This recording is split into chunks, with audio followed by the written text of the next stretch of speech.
A secret at the heart of the government of Bangladesh. The Ahmed clan, a crime family at the center of power. We are not talking about some small-time thief here or a small-time robber here.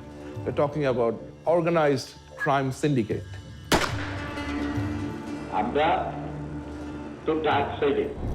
The clan includes 3 convicted killers, at least one who protected the Prime Minister, Sheikh Hasina. He was personal bodyguard. He had direct contact with Hasina. Our investigation reveals how the head of the Bangladesh army keeps his fugitive brothers safe and helps them get rich. This is his brother, actually. His elder brother is running the country. He has the power of Bangladesh army. He has the power of his brothers because they are gangsters. They are mafia. The army chief helps the Prime Minister pursue absolute power. Sheikh Hasina has been very, very upfront and transparent about her goal of destroying the opposition. The Muslim-majority nation secretly buys spyware from Israel, a country it officially doesn't recognize. I could never say the Bangladesh army is my customer because we cannot do that. It's spyware that can track political enemies. It is highly intrusive and it is indiscriminate. It can hardly ever be compliant with human rights. A Dhaka crime family says it has the tools of the state at its disposal.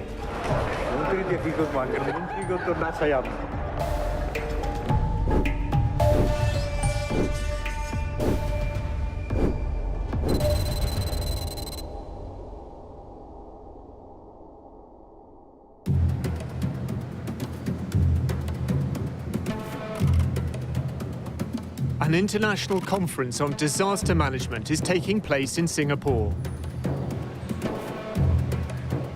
Among those attending, the head of the Bangladesh military.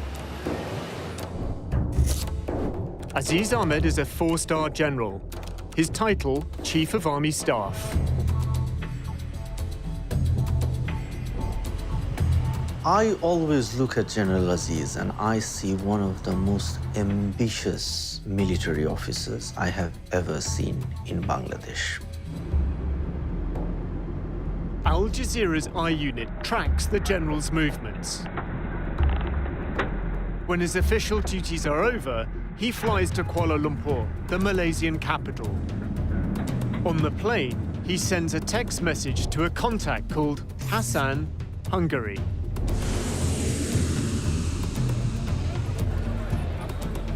Waiting at the airport are 2 men, identified from police files. They are Aziz's brothers.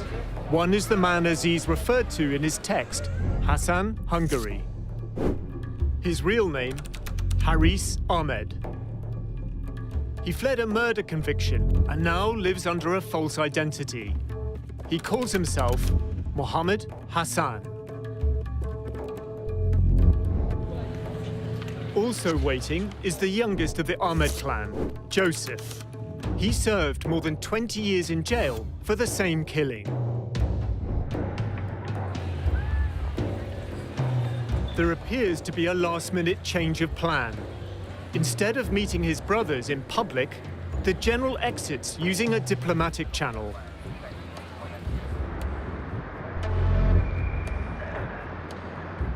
The brothers leave the airport in separate cars.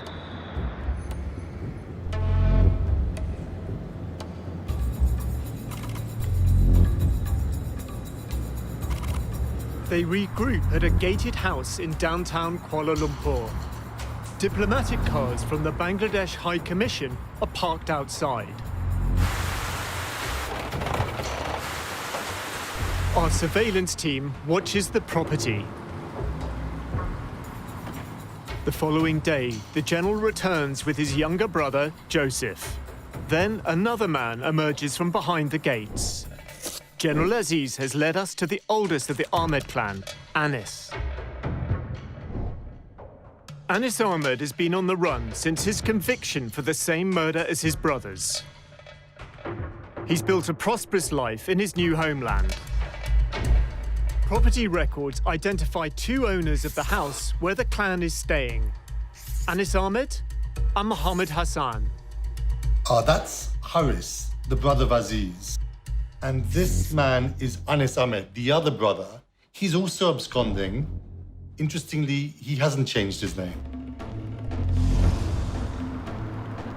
The Ahmed clan sets off escorted by diplomatic cars. They head to the Bangladesh High Commission for the evening. At one time, they were a backstreet gang. Now, they are expanding their power in Bangladesh and increasing their wealth abroad. Aziz, the general. Anis, the fugitive we found in Malaysia. Joseph, jailed for 2 decades. And Haris, a killer on the run. The investigation moves to Hungary.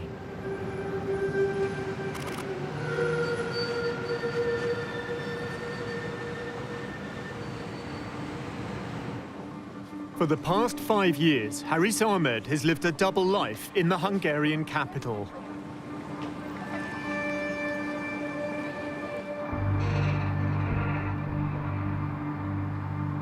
Haris is a very cold-blooded criminal. He is someone who would harm you if he doesn't like you. I got to understand that this person is not a very normal person. He is kind of a psychopath.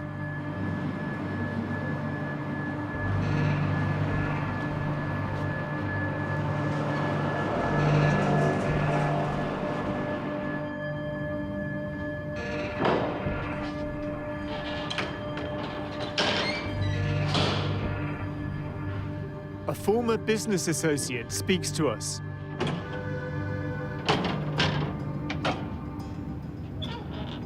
So it all started back in 2014, December. I received a phone call from an acquaintance of mine that General Aziz Ahmed is visiting Hungary. He requested me if I can accompany him during his visit because there is no Bangladesh embassy here in Hungary. Sami took him sightseeing. The general had a proposal. He asked me that if I can assist him to set up a business for his brother who is living in India at that moment. I said, sure, if he wants to establish his business, I can assist him. After leaving from Budapest, I received a mail from General Aziz where he asked what are the things involved to establish the business. I replied him what are with the detailed requirements of paperwork. Nothing of it raised any alarm to me. I have seen on all documents that his name is Mohammed Hassan. And I was not that curious to check or go through his documents. And as it comes from someone like General Aziz, there is no point that I would doubt any authenticity of his documents. We've obtained the fake documents used to build up Haris Ahmed's new identity. It includes a passport. It's signed by Kulsum, an official from the Department of Immigration and Passports. She was later charged as part of a criminal network involved in passport fraud. In order to get a fake passport, you need to get a fake national identity card. And in order to get a fake national identity card, you need to falsify a number of different documents, which could include a fake birth certificate, an education certificate, a marriage certificate.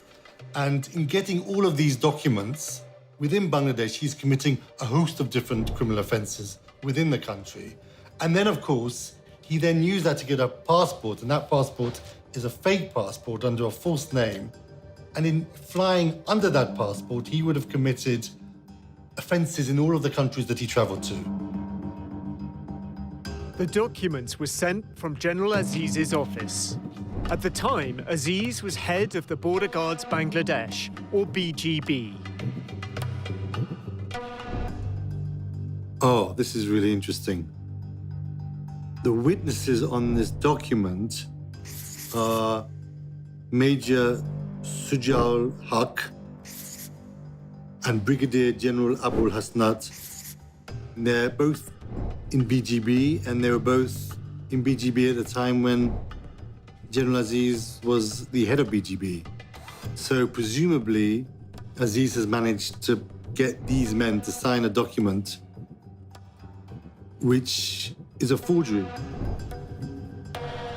Another BGB officer, Major Sami Rashid, sent this email with Aziz copied. It certifies a bank account held in Bangladesh by a Mohammed Hassan. A delivery note shows Major Rashid's role in shipping the fake documents. So in order to commit this fraud, to make it work, to get the signatures, to send it to Hungary, General Aziz has managed to make a variety of different senior military officers as accomplices.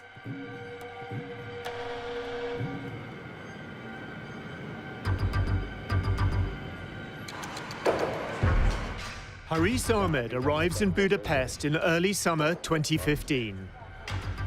Documents obtained by the I-Unit chart his efforts to build a new life under the direction of his brother, General Aziz. He sets up the Bay of Bengal Company. His wife, daughter and son-in-law are co-owners. The Bay of Bengal is an umbrella company covering a number of businesses. There is a clothes shop called Niveau Fashion. General Aziz inspects the family investment. But the shop closes after 6 months. Bay of Bengal purchases another company, Taylorville.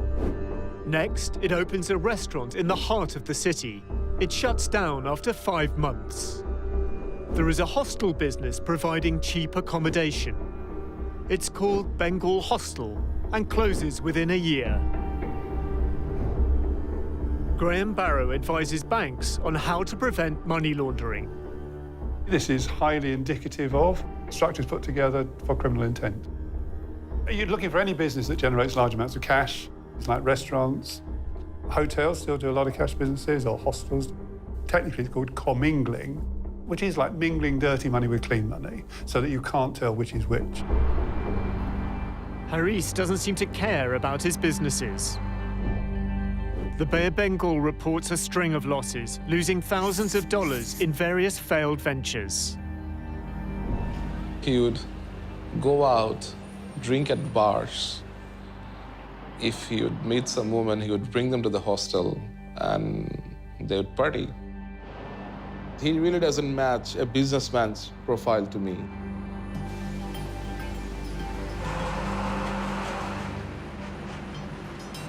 Sami discovers that Haris's financial interests lie elsewhere.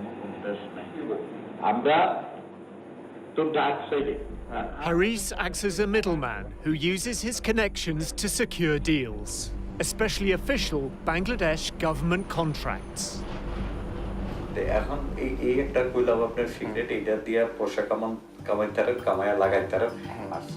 Haris wants Sami to help with a contract to supply Hungarian-made bullets to the Bangladesh army.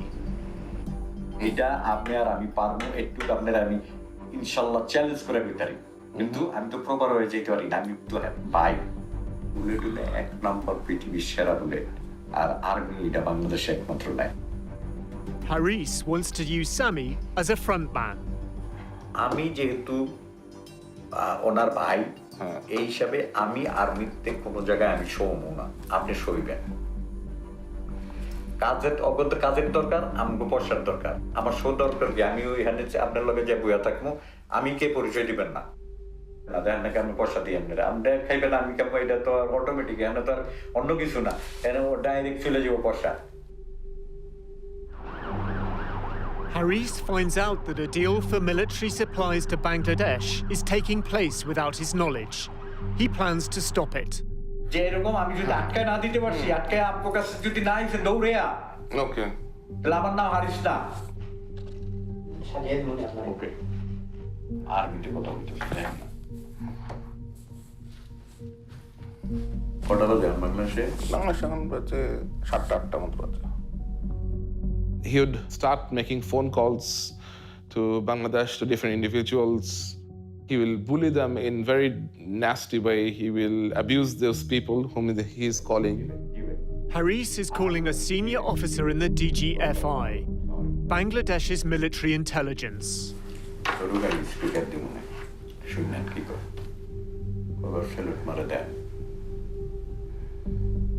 ভাই আসসালামু আলাইকুম ওই যে আপনারা বলছিলাম না যে ইউরোপের কিছু ইটে হইলে তারপরে হাঙ্গেরির আর একটু ভিড়ে দেন নামটা খালি বাকিটা আমি দেখি একটু দেখেন ঠিক আছে ভাই আমি একটা রেফারেন্স পাঠাইতাছি আমি একটা কাগজ পাঠাইতাছি যেটা হাঙ্গেরির থেকে চেষ্টা করতেছে এটা একটু দেখেন ঠিক আছে ভাই ওকে ভাই Haris tells Sami more about his business operation. তারপর আমি তো জানি হাঙ্গেরি কিছু হইলে যদি আমার কাছে না আসে ওই বেটা কোনো কিছু নিতে পারবো না এই পর্যন্ত নেই নেই কেটালা বুদ্ধি এক বেটা নিয়ে থাকে আমার একটা প্রমাণ দেয় তারা কানটা কাইটা কুত্তার গলায় তুমি একেবারে এখানে কুত্তা আছে না দরকার পয়সাটা কিনেই না কুত্তার গলায় দিয়ে দেবো Haris says his role as a middleman is sanctioned by the Prime Minister, Sheikh Hasina. প্রধানমন্ত্রী শুদ্ধ হানি কইছে জানি যে ওখানে যদি কিছু করতে চাও করুক আমরা হেল্প করবো আর কি চাই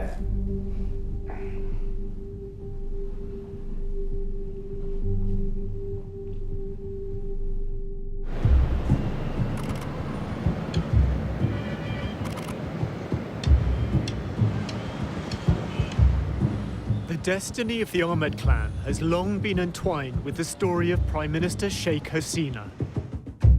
She's the eldest daughter of Sheikh Mujibur Rahman, who founded Bangladesh as an independent nation in 1971. The country faces the aftermath of war. There is poverty and starvation. Law and order break down. As the crisis escalates, Sheikh Mujib abolishes opposition parties. The army stages a coup. Hasina and her sister are in Europe. The ambassador from Germany, he called. So he told me that there was a coup in Bangladesh. The moment I heard it, my feeling was that then nobody is there. Perhaps we lost everybody. But still, we didn't know what really happened.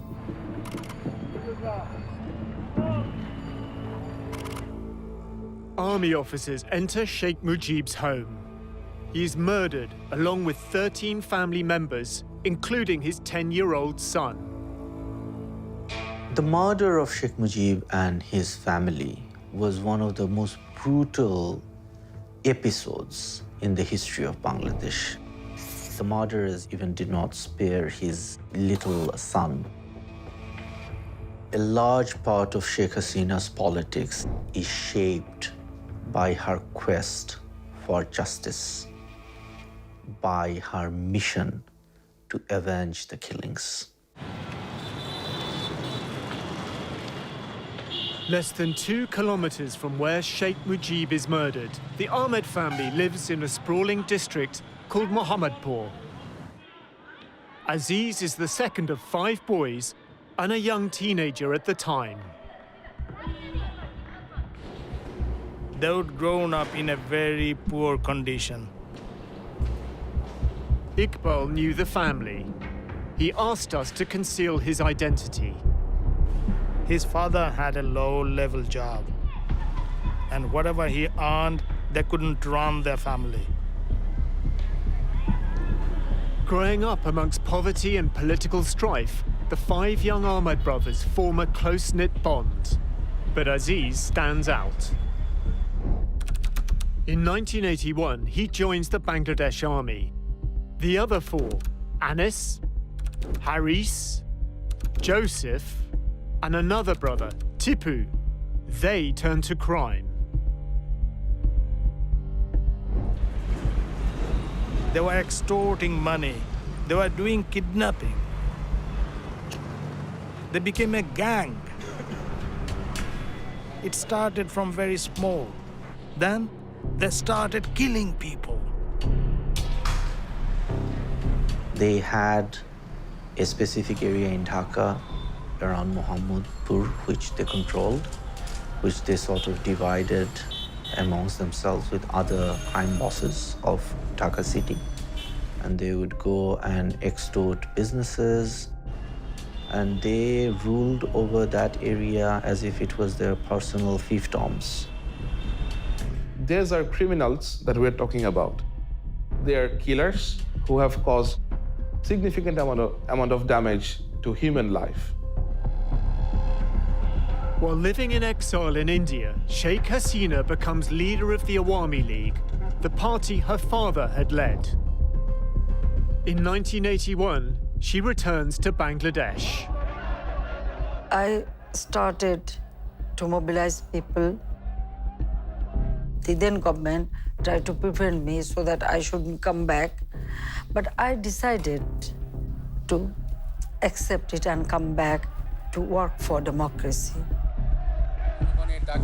The military is now running the country, and several times Hasina is placed under house arrest. There are attacks on her life. The I Unit has obtained covertly recorded phone calls of General Aziz speaking to a colleague. The conversations took place in 2020. Aziz describes how his brothers protected the leaders of Sheikh Hasina's party, the Awami League. যখন হলো আওয়ামী লীগ ওই জাতীয় পার্টির সময় যখন হলো সবচেয়ে খারাপ সময় যাচ্ছিল, যখন তারা তাদের কেন্দ্রীয় অফিসে বসতে পারতো না, তখন কিন্তু my brothers they were the main strength of this party. কেন্দ্রীয় নেতারা এসে আমার ছোট ভাইয়ের অফিসে বসে তারা হলো পার্টির হলো প্রোগ্রাম এখান থেকে অ্যানাউন্স করতো তারা, কারণ অন্য জায়গায় তারা নিরাপদ মনে করতো না, তো তারা ছিল ইয়াতে। The clan is feared, but also faces vengeance. One brother, Tipu, is murdered. Tipu, he was a very renowned gangster, very sharpshooter, very intelligent. Among the brothers, he was the most intelligent person. It was a time when politicians and the street gangs needed each other. These kinds of gangs, they were involved in extortion, petty street crimes, extracting money from businessmen. But they also acted as muscle for politicians when required. They tended to link up with certain politicians, and they were used by politicians at particular moments when it served their interests. In the mid-1990s, Haris Ahmed joins Hasina's personal protection team. This is Haris, Sheikh Hasina. Iqbal remembers Haris from that period. He is around Hasina's security, personal security. And that meeting was in Muhammadpur. That is Haris's area. He organized all the meetings. He was personal bodyguard. General Aziz recalls a recent statement by Sheikh Hasina to party leaders. Honorable said, যে দেখো ওর ভাইরা কে আমার থেকে বেশি তোমরা জানো না। The Prime Minister compares the loyalty of the Ahmed clan, who protected her when she was attacked, to the inaction of the senior politicians surrounding her now. কোথায় ছিল যখন হলো নাই যে যখন আমার বাড়িতে গ্রেনেড হামলা করে, আমার বাড়িতে এরকম করে, আমি কোন কোথায় ছিল তোমরা? এই চিফের ভাইরা আমার আশেপাশে ছিল, তারা ছিল তখন আমার মেইন চালিকা শক্তি। তোমরা কোথায় ছিল তখন?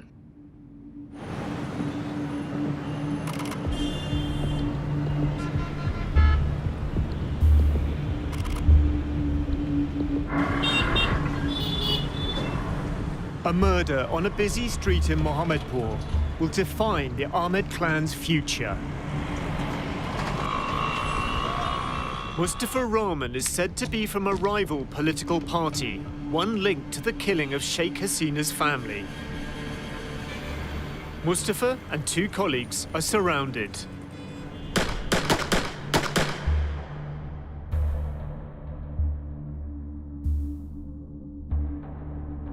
Mustafa is rushed to hospital.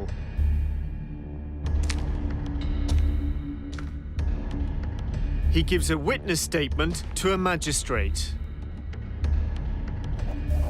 Joseph, Haris, and Anis have shot me. Harish shot me with a licensed gun. Joseph took the pistol from my waist and shot me in the stomach with it. The others also had pistols in their hands, and they shot at random.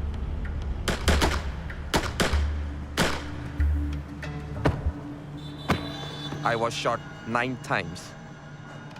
5 days later, he dies. With his testimony, he becomes the key witness at his own murder trial.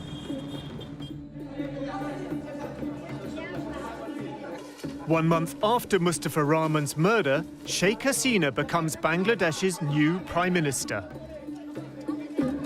The 3 Ahmed brothers are charged with murder.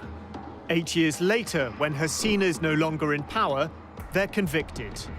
Joseph is sentenced to death. Anis and Haris are sentenced to life imprisonment. But they're already on the run. For 15 years, they're not found, until the I Unit tracks them down. Haris Ahmed was one of the top gangsters of the country who was being hunted by the police. Anis Ahmed, he was accused for a very brutal murder. I don't think that they could have fled the country without some sort of help from some powerful people. The sequence of events is quite interesting. Around 1994-95, Haris, he acted as her bodyguard. Then, a year later, 1996, a murder of somebody who is said to be a political rival to Sheikh Hasina took place, in which the 3 brothers, including Haris, were subsequently convicted. But maybe she feels the less she knows about all of that, the better.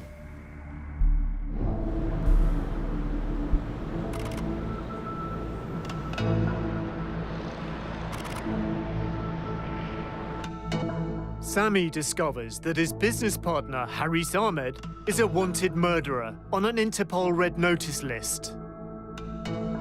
I felt that I have been used as a tool to provide a passage to a safe country for this man who established business with my assistance. And I felt that Mr. Haris and General Aziz have used me. I thought of reporting him to the police, but again, I was fearful of my life. Sami tries to cut ties with the Ahmed clan. But when he does, the general sends him threatening emails.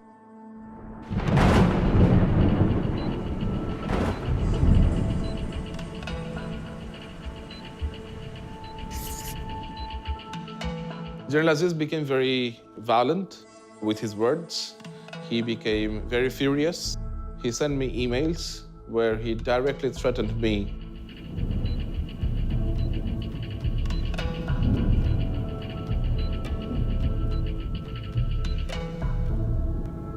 And he said that if his brother has to return to Bangladesh, then people responsible will regret their life. General Aziz keeps trying to draw Sami into his web. He's moving his money out of Bangladesh for life after the military. He wants to find businesses to invest his money in.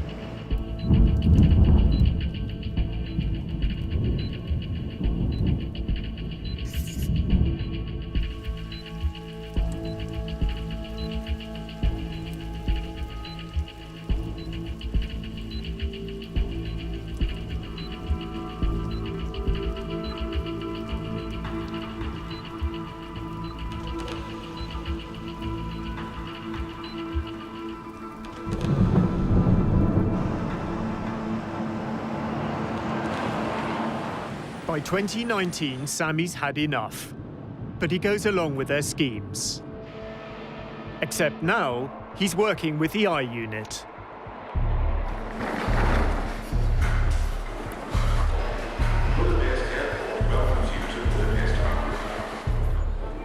Haris is flying in from a business trip. Assalamu alaikum. হ্যাঁ ভালো আছেন এই যে mister Rahman আমি Rahman from Canada. Haris arrives with Mohammed Rahman, a financial advisor from Canada. Rahman runs an immigration service that helps wealthy Bangladeshis acquire residency abroad. Haris's assistant is with the team.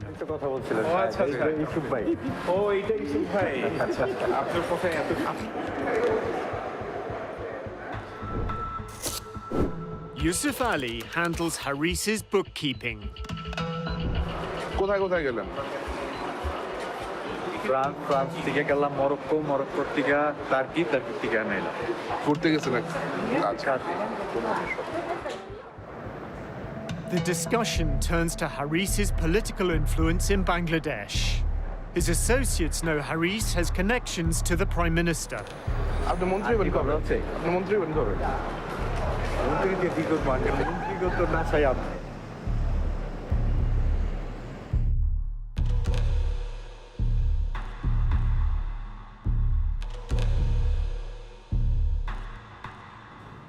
Despite his apparent lack of business success, Haris has significant sums of money to invest.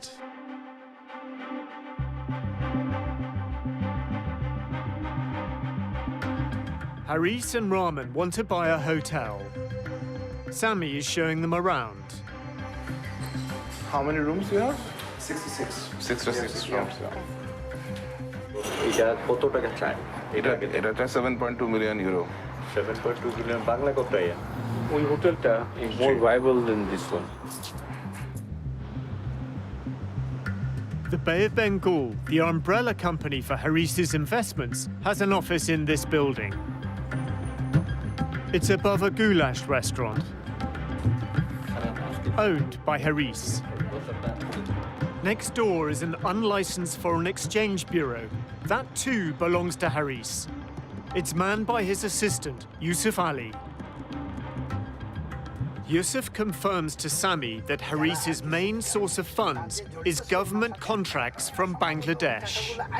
কোন ধরনের ব্যবসা উনি involve কোন ধরনের কাজ উনি আসলে ওই যে মিনিস্ট্রি বা এই সমস্ত বা আরো সরকারি লেভেলের কোন দান্দা করছে এগুলো আমার ধারণা আচ্ছা আচ্ছা হয়তো মামু লাগবে না হয় মামুর জোর লাগবে A letter from the Bay of Bengal company contains a proposal for a consignment of military bunk beds. It's addressed to the Director General of Border Guards Bangladesh, the BGB. It's dated November 2015. The Director General of the BGB is Haris's brother, Aziz. Patronage appears to provide Haris with ample earning opportunities. পরের গত ইলেকশনে তো আমার সামনে দেখছি কতজনে দান্দা ওনারে যে বলছে ভাই আমার একটা নমিনেশন দিয়ে দেন আমি 5 কোটি টাকা দেব Seriously? Yusuf says that Haris acts as a middleman and fixes army contracts for the right price. তো হাসান মিয়া এগুলো ইচ্ছা করলে মানে ব্যক্তিগতভাবে কিছুটা আমি ক্লিয়ারলি বলতে পারবো না কি 2-4 কোটি টাকা এই 2-4 কোটি না 30-40 কোটি টাকা মিনিমাম কামাই নিছে কয়েকদিনে 30-40 কোটি টাকা Oh. The I unit obtains evidence that Haris Ahmed is establishing an investment portfolio outside of Hungary.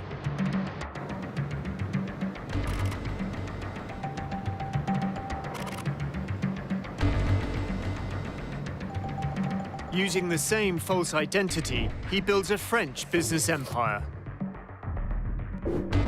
In 2018, he buys a stake in a company which deals in computers and IT. The company has 2 registered offices.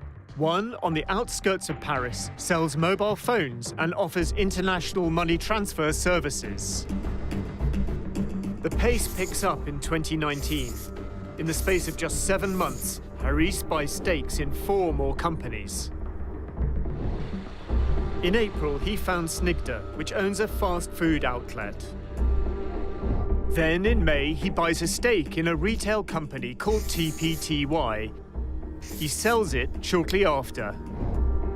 This pattern and style of doing business is not inconsistent with money laundering.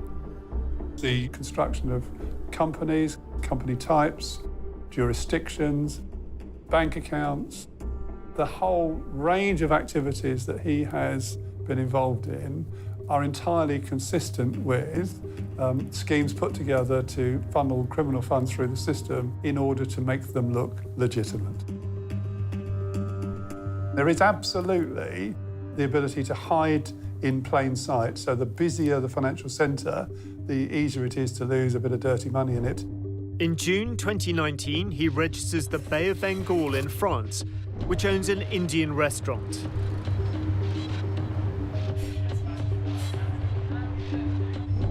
And in November, another new company called Info Bay of Bengal.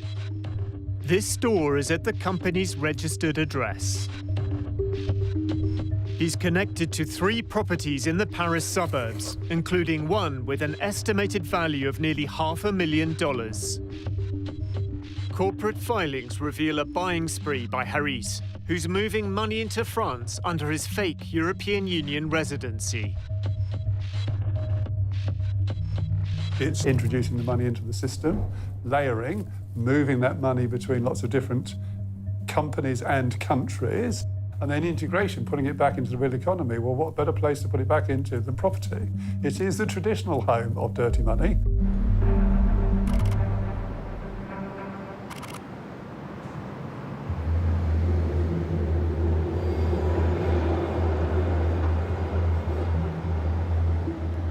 Haris's role as a middleman includes working with private companies in Europe that wish to invest in Bangladesh. Mohammed Rahman, the Canadian businessman, comes to help Haris negotiate a potential deal worth a fortune. Haris and Rahman are told that British financiers are looking to invest millions of dollars in the hotel trade in Bangladesh. Sami organizes a video conference with a British investment firm. Haris uses his assumed name. Hello. Hi, good morning. Hello. Hey, gentlemen. I'm Yes, hello. Hi. Mohammed Hassan. Mohammed, pleased to meet you. So my name is Mr. Rahman from Canada, Vancouver. Pleased to meet you too. But this is not what it seems. The representative of the investment firm is working for the I Unit. To do something in Bangladesh is really great idea, but there's some problems because of still there's political issues and a little bit corruption. So of course, although the country is coming up has such a problem.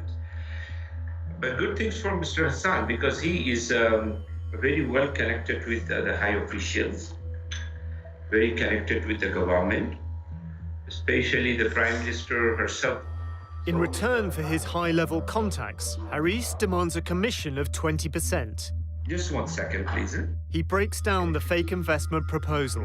100,000 euro, dollar or euro, or 100 billion.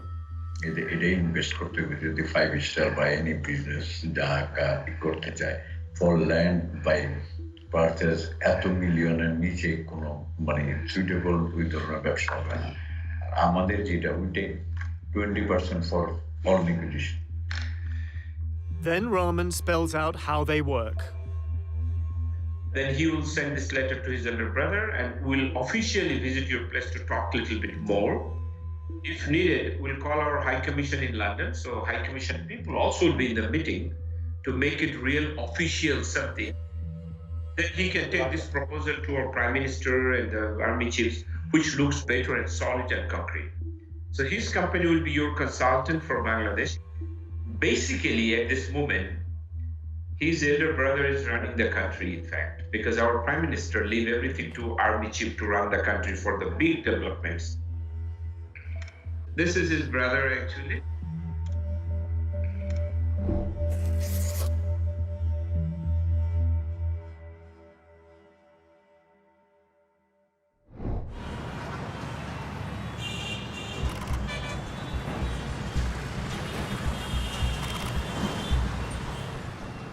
Sheikh Hasina must call an election.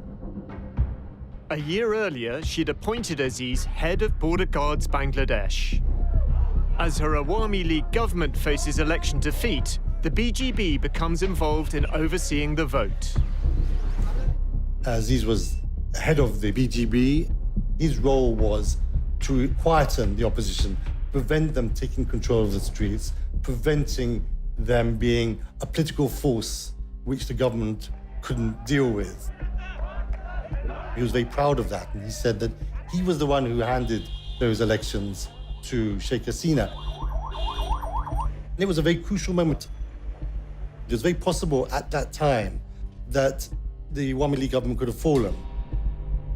A few years later, Sheikh Hasina visits Aziz to discuss his future. The general believes his loyalty is about to be rewarded. আমাকে মহামান্য বলেছে, মহামান্য নিজে বলেছে আমাকে, বলে যে আলী সাহেব আপনারটা কি মাননীয় প্রধানমন্ত্রী এসে আমার সাথে তখন যখন কথা বলছে বলে যে না আমি চিন্তা করছি there is no other alternative but ইয়াতে এটা. For the general's career to advance, his brother's murder convictions would need to be dealt with. এবং এই যে আপনার ভাইদের অন্যান্যদেরকে জিনিস করছে এটা কিন্তু ওনার পরিকল্পনা অনুযায়ী এই ধরনের যে তার এটা হওয়ার আগে তাদের এগুলো সব ক্লিয়ার করতে হবে আমাকে নিজে হলো উনি আমার সাথে আলোচনা করে গেছেন. The plan includes getting Aziz's youngest brother out of jail. Joseph had already had his death sentence commuted to life in prison. For 11 years, he'd been on death row. আর ভাইরে কিন্তু চলে যেতে পারতো না, এমন না যে অন্য পার্টি থেকে হলো তাদেরকে তখন বলে নাই এই চলে আসো, কিন্তু ওরা তো বেইমানি করে নাই, ওরা তো রাজি হয়নি কখনো, ওই রক্ত নাই গেলে বেইমানি করার. In 2018, on the advice of the Prime Minister, Joseph is granted a presidential pardon. Tasneem Khalil is told about the pardon by a source in the military. I was a bit surprised that why this army person is talking to me about a top criminal getting a pardon, because I did not make that connection instantly. And then he started laughing.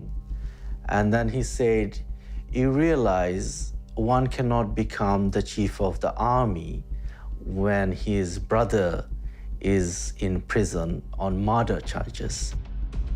A month later, General Aziz Ahmed becomes army chief. I mean, that's when I realized, okay, he's talking about General Aziz, and this is not really about Joseph, the criminal, but it is about Aziz, the general. It's pretty extraordinary. Sheikh Hasina thought that General Aziz was an appropriate person to appoint as Chief of Army Staff. So you have to ask, why was she so willing to take that risk?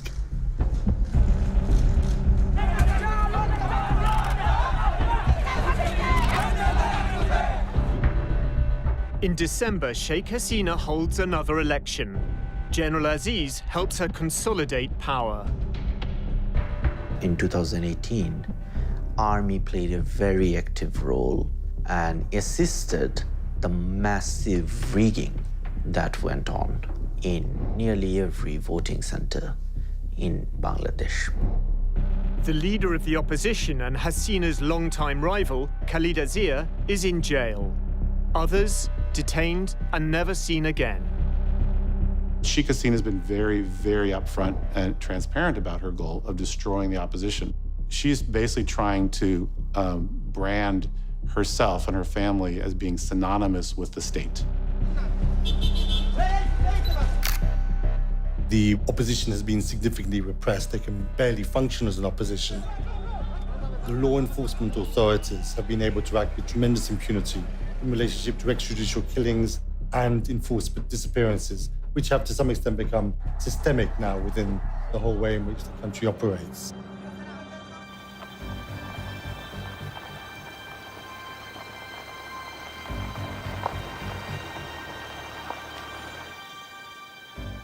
The I Unit has obtained documents that reveal how Bangladesh's security forces gather information on Sheikh Hasina's opponents.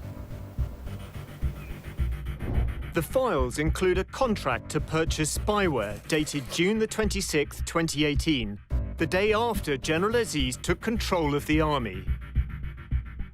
It is stamped and signed by the Directorate General Defence Purchase, the body charged with buying Bangladesh's military supplies.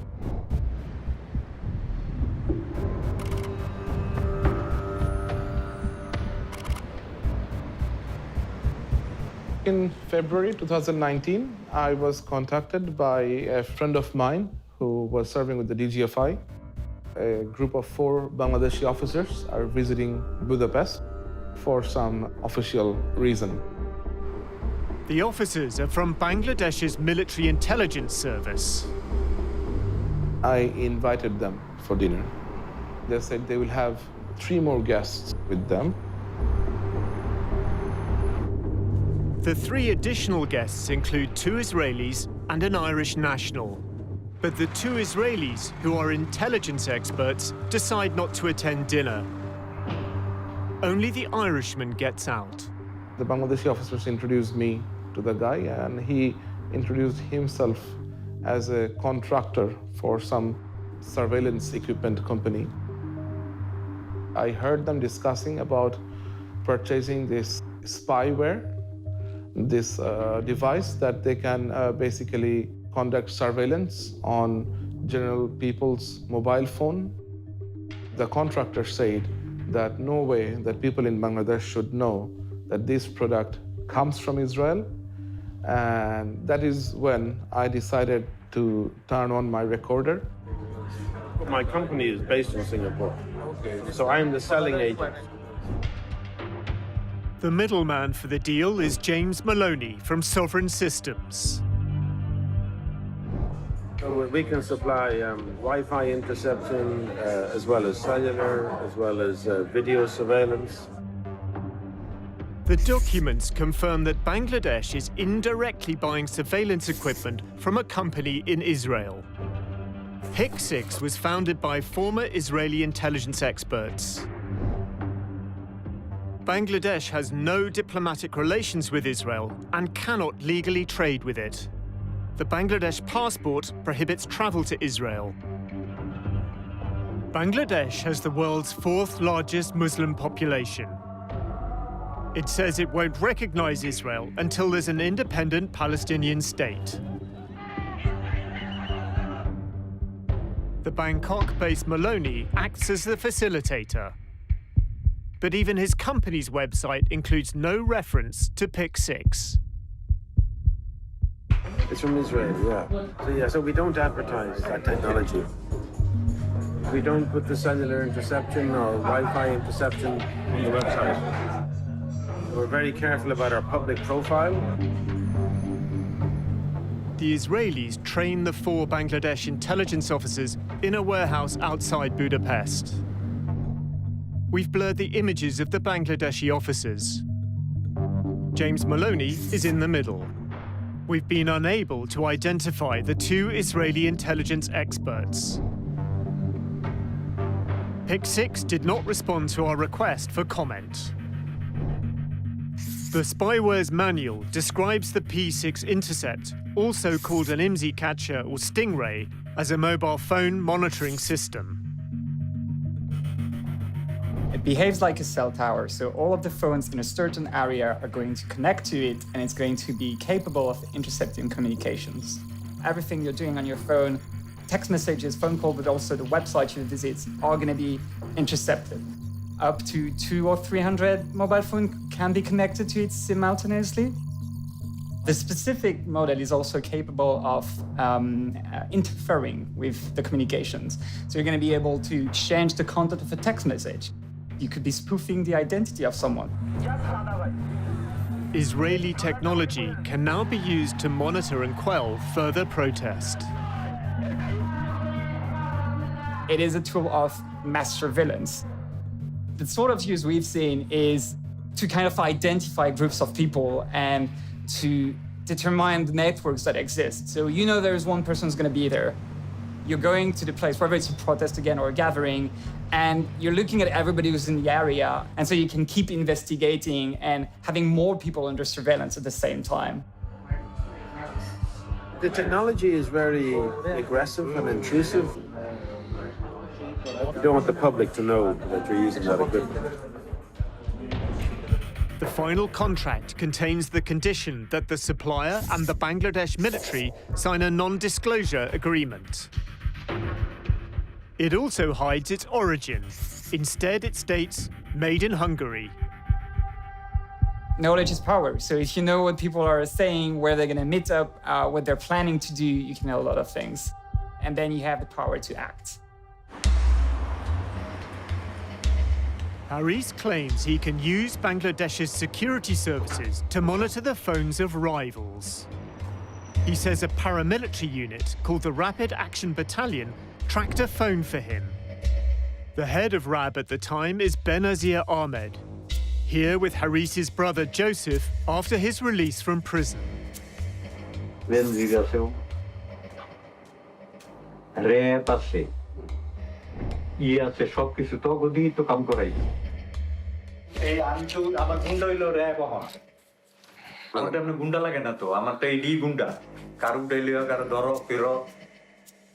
Haris says he's used RAB to track a phone and make an arrest.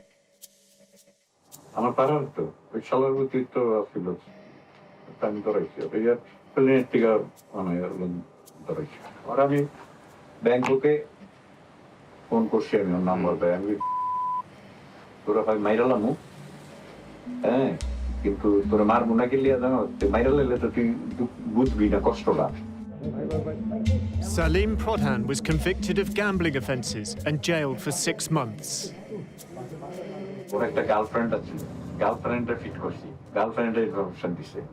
Mobile tracking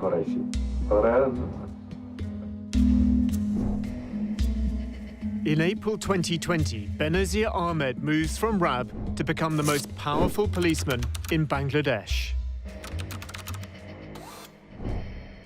ওরা কাজ করে আমরা গুন্ডা আছে police আছে পুলিশই তো আমরা গুন্ডা গুন্ডার লাগে না তো গুন্ডা হন পুলিশ যার পুলিশ লাইন আছে যার প্রশাসন আছে হেই হন গুন্ডা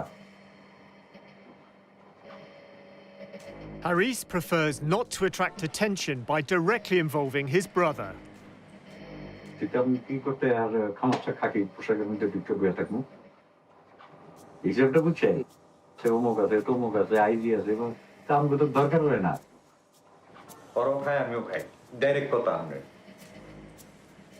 He says he's involved in a network of corruption, placing policemen in jobs that earn bribes and paying a cut to their superiors.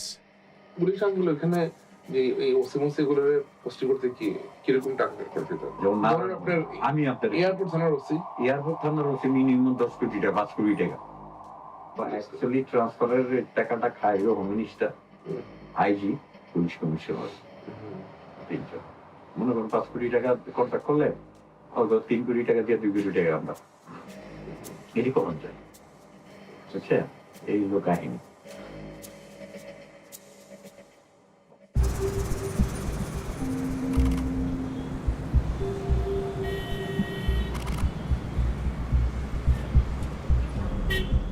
In Mohammadpur, the district where the Ahmed clan grew up, there's further evidence the brothers are using the Rapid Action Battalion to serve their own ends.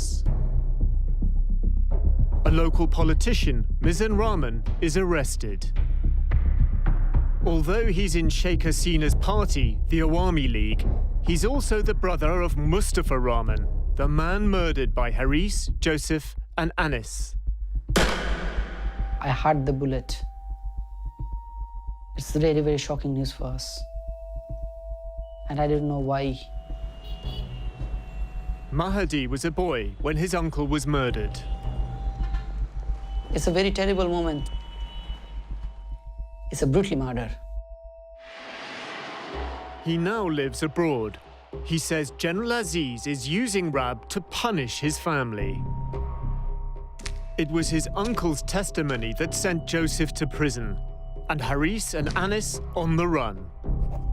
Most of the people who is involving in RAB, like Lieutenant Colonel or Colonel, they are really close to General Aziz. If General Aziz said, yeah, okay, do it, so that they can do it, because they had the command of General Aziz. people in Bangladesh are scared to death of RAB. If RAB is after them, they will run away.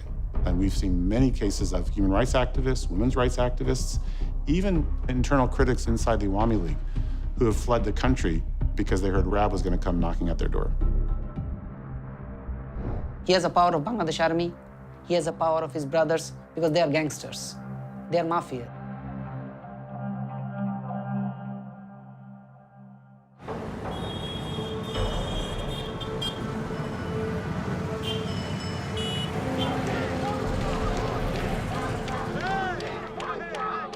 In a nearby ward in Mohammadpur, a young member of the Ahmed clan is running for election.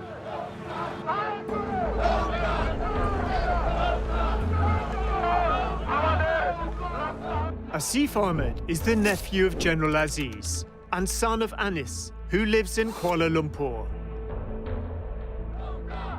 In January 2020, Asif launches his political career.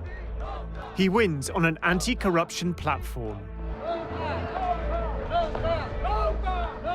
এবং দুর্নীতিটা আশা করি অনেক কমে আসবে। আমাদের মাননীয় প্রধানমন্ত্রী দুর্নীতি বিরুদ্ধে যেভাবে অভিযান চালাচ্ছে সেটার ভয়ে অনেকে হয়তো ইনশাআল্লাহ সামনে দুর্নীতি করার সাহস রাখবেন না। আমি তাকে অনেক ধন্যবাদ জানাই এরকম শক্ত একটা পদক্ষেপ করার জন্য।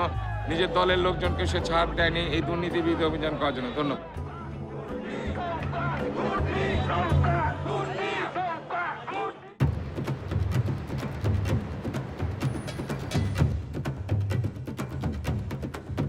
At the grounds of the Army's national headquarters in Dhaka, a high society wedding. The groom, dressed in gold, is General Aziz Ahmed's eldest son. I didn't expect him to be dancing quite like that. Well, that's Aziz. That is Haris. Haris is absconding for murder, and here he is at a big society wedding with the Chief of Army Staff there. As well as Haris, Anis is visiting from Malaysia. This is jaw-dropping stuff. Like, these are gangsters wanted by Bangladesh police officially, and they're attending a wedding, and the army chief is right there. They're partying, really. The country's senior military officers, political elite, and foreign dignitaries are in attendance. And the youngest of the brothers, Joseph, convicted of murder but pardoned, is also here. Oh, wow, that's Bangladesh's president. The pardon came from the president, Mohammed Abdul Hamid. The president of Bangladesh is at a wedding with these two absconding criminals and who should be arrested. Anis's son is also celebrating. He's the emerging politician campaigning on an anti-corruption ticket.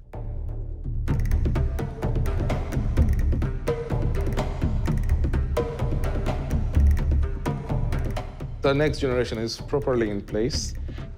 If the same regime continues, we can see that the second generation of these people would take place and turn Bangladesh into an absolute mafia state.